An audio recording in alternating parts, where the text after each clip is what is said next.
Tapi menjadi masalah ketika itu jadi sebuah tujuan di dalam hidup. Artinya kita nggak akan berbuat sesuatu kalau tidak ada janji sesuatu.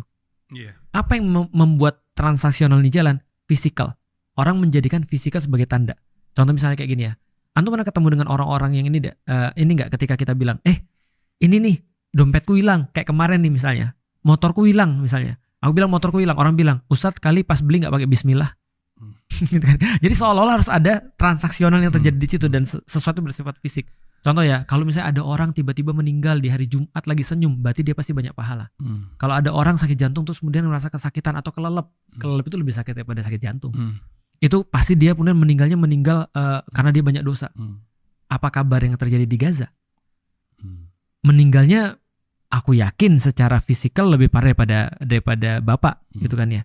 Tapi apakah kita bisa menjudge bahwasanya itu adalah mati su'ul khotimah? Jawabannya tidak.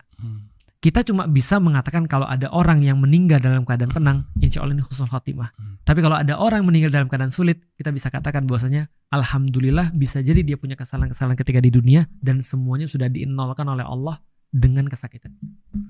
Jadi semuanya jadi baik kan. Tapi yang sudah pasti adalah kita nggak tahu nih kita matinya seperti apa. Tapi yang jelas bekal itu harus ada. Dan termasuk salah satu bekal adalah anak yang soleh kan gitu. Artinya Mas Panji dalam keadaan ini punya keadaan yang lebih baik daripada aku. Mas Panji sudah jelas bapaknya mati dalam keadaan Islam.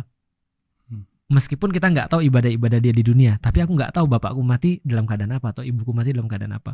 Artinya kalau andai kan kayak yang sudah terjadi nenekku mati, jelas bukan muslim. Aku mau doain gimana caranya?